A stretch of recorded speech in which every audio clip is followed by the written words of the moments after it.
just finished night shift, and it didn't go according to plan. I had a bunch of shit pop up last minute. Patient went into VTAC, had to go down to IR, got an admission, like everything above the sun tonight happened. Yeah, it's probably the busiest day or night I've had.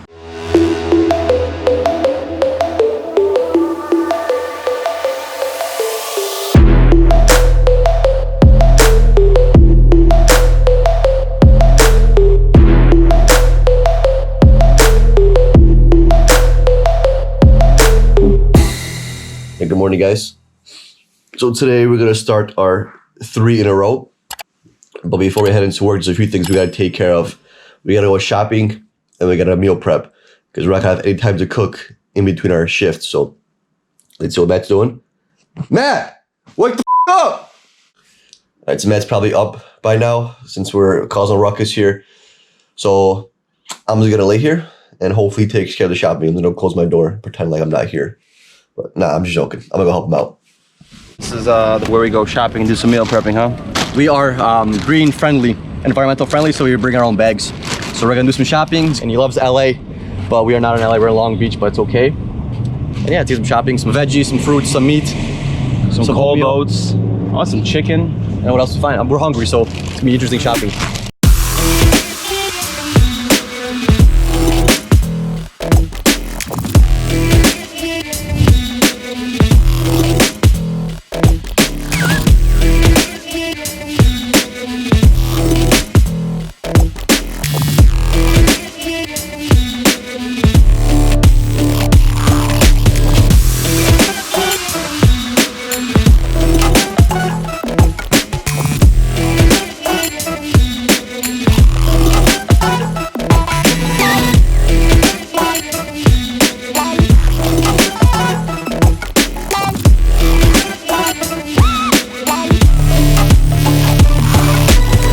This is the favorite part of the store. This is where all the boys be eating the meat, man. We eat like 3 pounds a day sometimes. So I'm gonna stack up a bunch of lean beef for hamburgers, get some chicken, get some steak for the grill, and anything else to meal prep. We already have chicken back at home, so I'm gonna make some pulled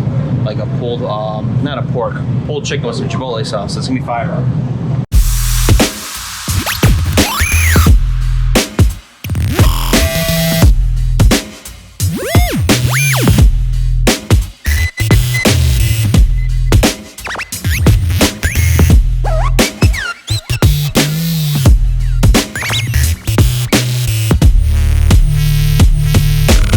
So the best advice I give to anybody that's shopping and meal prepping is to basically shop with a purpose. Because a lot of times over the years, went to the store, bought a bunch of shit, and half of that goes to garbage. Like even vegetables, like that's like the most thing I throw away. Because vegetables always sound like a good idea to buy, and you think you can eat them, but you don't. So I want to limit them, but actually buy them with purpose. Like everything here, all these vegetables, asparagus, broccoli, there's a purpose for it. We're making salads, making certain kinds of food, so we know what to get, what to buy. And AKA get a grocery list for yourself. So you could keep checking off exactly everything you got. So you go there with a purpose as a feeder, so you're not spending money on dumb shit. And snacks, when you're on a diet or you're trying to eat healthy, you don't want to buy snacks, but buy healthy snacks. Because at the store, you're not gonna want to buy snacks because you're gonna feel guilty, but then you're gonna get home and you're gonna eat some bunch of junk food. So get some snacks. You gotta get some snacks. You just finished shopping, now it's time to meal prep. Just got back from our little shopping that we did. So little low-key information, I used to work at a deli, so I know how to make a few cool salads. So we bought a bunch of ingredients for the salads. We're gonna start with a cucumber, tomato, and blue cheese feta salad. That's really good. Matt's gonna cook up something here, a little bit, some meat. I'm gonna make some Chipotle pulled chicken, so we could have it for tacos or for anything with veggies, to be honest. Yeah, then once I make the tomato cucumber salad, I'm going to also make a bacon and broccoli salad with some red onion. I'll show you guys, it's gonna be really good. And then finally, at the end, we're gonna make some cold oats.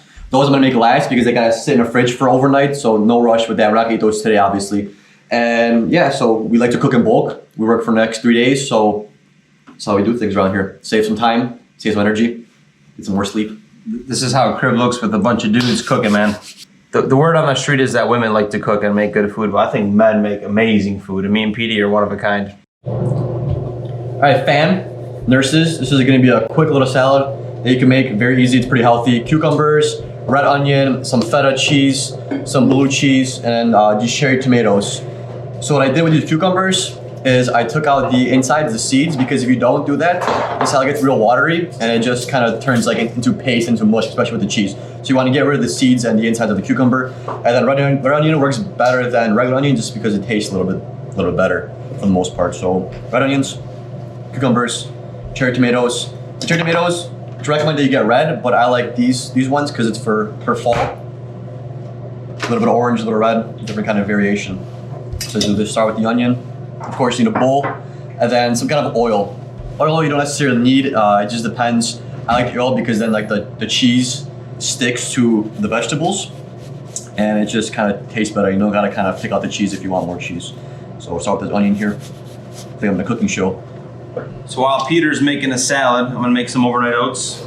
Got my bowl, some almond butter, some milk. I'm gonna do ingredients. I'm gonna follow the back of this oatmeal box. I'm gonna do 1 cup of milk with half a cup of oats. First, I'm gonna stir up the almond butter, get it nice and textury. Put this in there and then all ingredients. I'll let you guys know what I'm adding. So this is how it is, how it looks. You guys can see. I'm gonna add the blue cheese.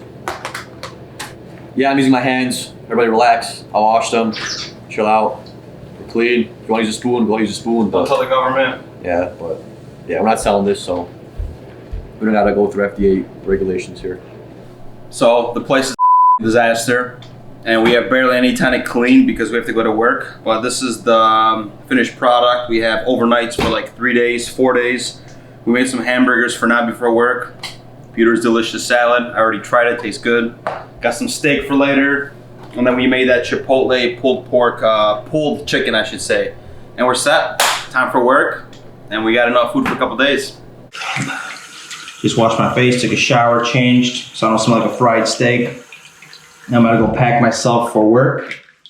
Of course, regular hygiene before work, and then I gotta get all my essentials for work. What does that consist of? Usually, I always take my little trusty backpack. Got a few things in there. I always make sure I got my ID to work. I need a pen light. I need a pen, some scissors, of course, my handy stethoscope. And I don't need any scrubs on me because what's cool is we change at work all the time. They give us a set of uniform, and that's it. Pete, you almost ready? See what he's doing. Yo, Pete. You think it's good to call off work? Nah, man, we gotta go to work. Still going in, huh? Yeah, let's go pack our lunches. All right, let's go. Packing our lunches, and of course, I gotta make sure Peter grabs all his stuff because last time he forgot his lunch and his ID. Got everything, Petey? I got everything. Got lunch, some snacks. The backpack is here. ID. I do gotta read a zipper. Okay, cool. I got my backpack. See you guys in the car. Ladies and gentlemen, we're 6 minutes behind. It's 5:56, and we have about a 30-40 minute drive to work. No Starbucks today because we had to meal prep. Sacrifice a good old coffee. We'll just have some nice black coffee at work. And yeah, this is it. I'm kind of pumped to see. I'm not pumped. I'm actually not nervous. I wouldn't say those emotions. I am just ready to get it over with. I'm curious on what my assignment's going to be because every single day at work, it's always different. Yeah, always. Especially when there's 3 in a row. Like that first day's gonna dictate on how your shift's gonna go. Yep. Well, yeah, 40-minute drive. Luckily in California, we got the carpool lane. So once you get here on a freeway or the highway, they call it 405. freeway? 405. We can hop in the carpool lane and go a little bit quicker than everybody else. This is the carpool lane is so clutch, dude. It is. It is. Then we gotta park our happy ass cars, get to work, clock in. We like to get to work at about 6:45, 6:50. Today we're probably gonna push like 6:54 to be exact, just because I'm gonna clock in, make some coffee, things like that. And I was gonna say, in most hospitals, your shift starts at 6:45. In this hospital, you start at 7 on the dot. So we have that leeway to get to work, change, come upstairs, pick it around for a couple minutes, and then get the show on the road. And of course, there's always a huddle every single day at work. And this is something that ICU has been enforcing. So you get your daily news on the scoop of what's happening, and you can go get your assignment, and you pray to God all is well that shift. Yeah, so our typical routine for the most part when we do like 3 in a row or 2 in a row is nothing super intense. We like to work out in the morning, then we meal prep for the next couple of days. Meal prep takes a little bit of time, maybe like 2 or 3 hours. Oh, yeah. Of that. Gym takes 2 hours. So gym, meal prep, get our lunches packed, and basically drive off. Like I said, we wanted to leave a little earlier. Today we couldn't do it, a little behind. Machines were taken at the gym. Yeah. And I want to do a little bit of extra chest for the camera, so we had to stay a little bit later. But I'm not complaining. I did a chest with them. It's whatever, it happens. Like I said, let's get work early, coffee, huddle. The huddles, I don't feel they're necessary, but I was also gonna say I love to take naps prior to work. Today's just not the day that we had time, but always squeeze in 15-10 minutes, guys. You're gonna feel so much better refreshed at work.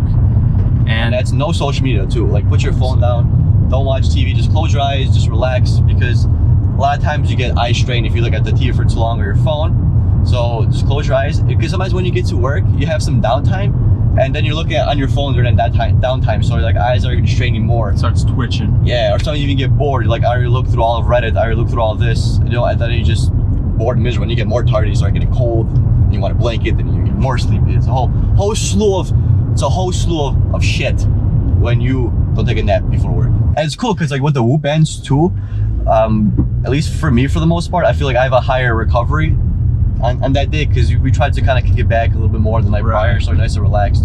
So I think my recovery look is like in the 70s today, or like high 60s or mid 70s. It was pretty good. And it's good. Like, you should, yeah. right? Like, you shouldn't have, if you guys have the whoop band or whoever like pays attention to their strain or their workouts, you shouldn't have a high loaded day before your shift.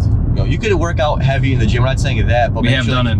Yeah, we have done it, and we continue to do it, and we're gonna keep doing it. But you want to have a good recovery for that day, because the recovery is based on what you did the night prior, and the recovery is shown in the morning. So if you have high recovery, it means you're well rested, you're ready to go for the day. And those that are wondering in the vlog what we do when it comes to the whoop, there's a link we'll provide underneath, and you could actually join our team, our squad, and you could see how every single day me and Peter performs, how much sleep we've got, what kind of strain we have, how much calories we burn. So it's pretty cool if you guys are interested in that. Definitely recommend the group. Yeah, it's called a couple of nurses. Yeah, we made a couple of nurses group. And like the anticipation too, like knowing you got to go to work, especially if you're doing 3 in a row, and this is your first shift on that we're going to right now. There's always this anticipation, like, how is this night gonna go? Because this night usually dictates the next 2 nights as well. So if you have a critically ill patient, and like critically ill in the sense that he's not actively dying, which means like he's full cold, you're managing drips, giving him blood, all that stuff, that's basically how it's going to be for the next 3 nights, And if then, your assignment doesn't get flipped, it doesn't get flipped. I mean, assignments, I feel like even with travel nursing, your assignment doesn't really get flipped that often, The only thing that I really noticed with travel nursing is you tend to have more open beds. So if you come in with an open bed, and let's say you get an ER admission, let's say that overflow, well, guess what? That patient's probably gonna be discharged in a day, and then the next shift you're gonna have another admission. And that happened to me as well. Like, let's just say they need an ICU bed. Oh, okay. Well, which patient is the most stable? Usually, you're going to be getting a mix of critical and stable patients because you're a travel, and they'll just downgrade that patient. Within 30 minutes, you better be calling for a report, giving the patient away, and ER is on its way. And that's just the life, Alrighty, guys. Pete, put on some freaking good ass rap, some Juicy J. We'll see you guys at work. So I just got on my break.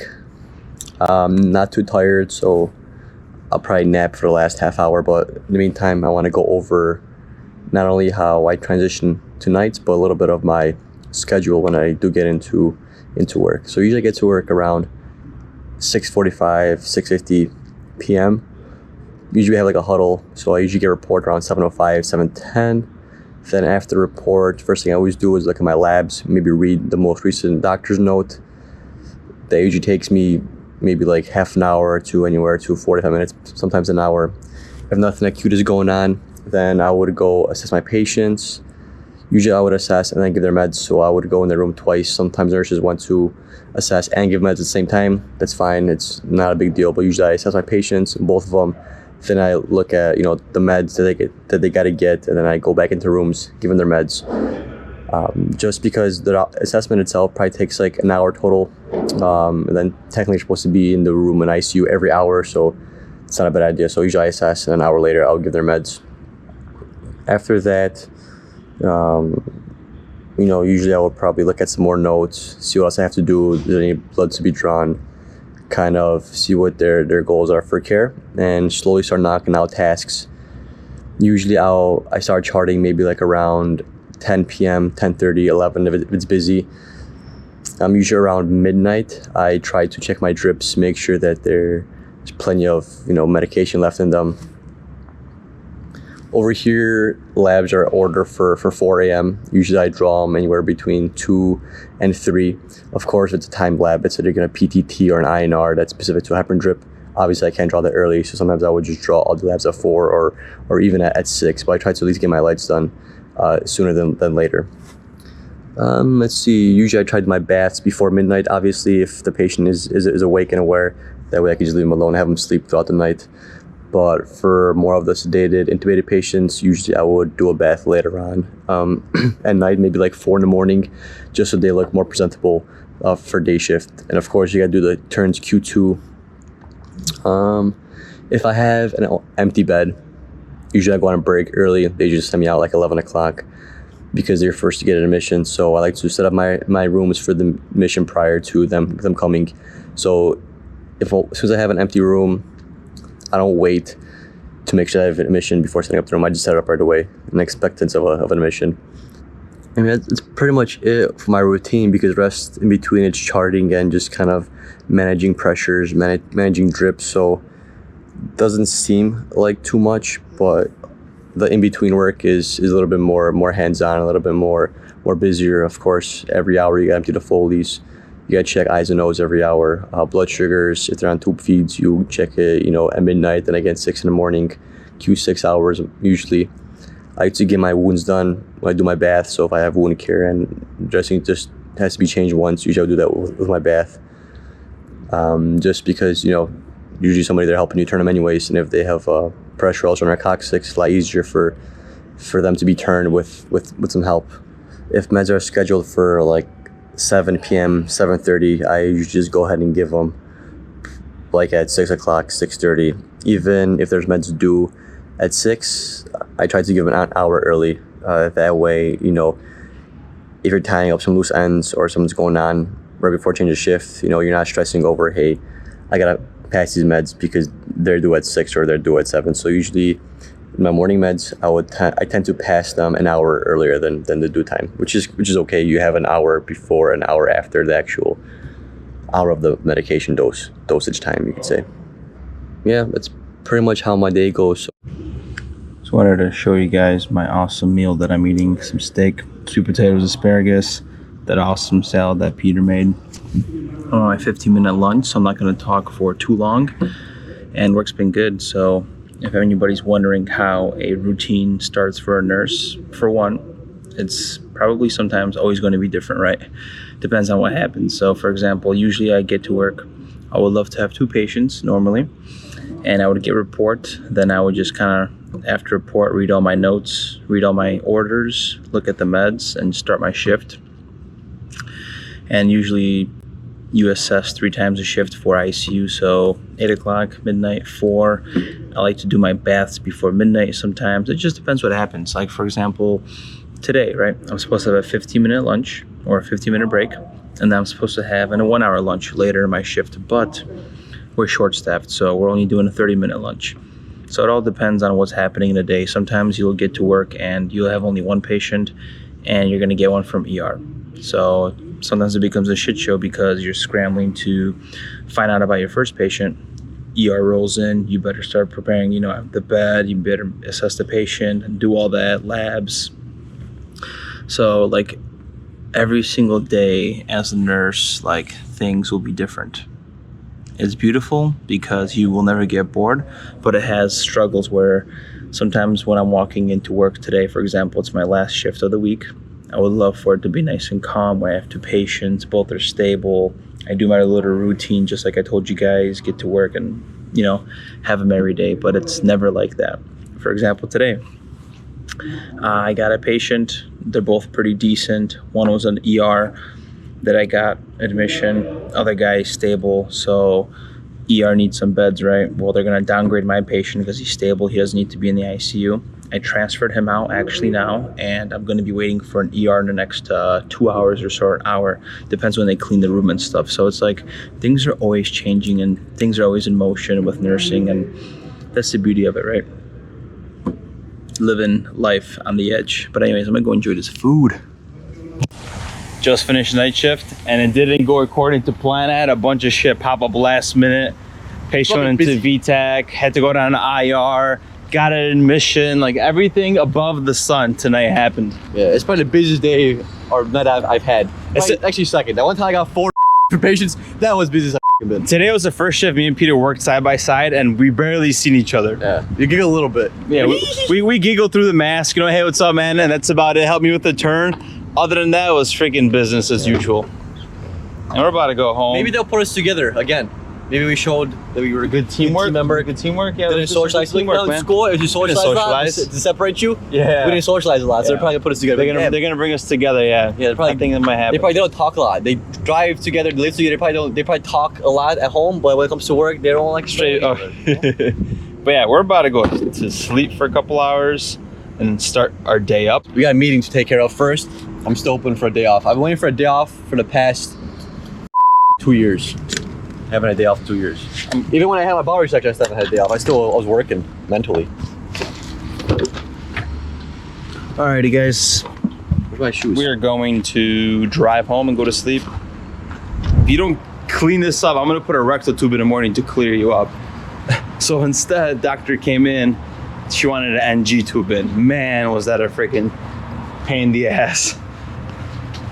But for me, night-wise, I had a quadriplegic. With a rectal tube, chronic rectal tube, chronic. Everything's boarded up. Chronic rectal tube, maternal fetal medicine. Interesting. I know. I think she heard us like talk loud if she came out to see what's going on, dude. They're robbing the building. Hide the petri dishes. Hide the sperm and eggs. What is that machine called that you just take a sperm? It takes a sperm to the egg. Oh, the one I posted? Yeah. The insemination video? Yeah. Artificial insemination. Hide the inseminator. Hide the inseminator. They're here for the inseminator. They're here for our inseminators.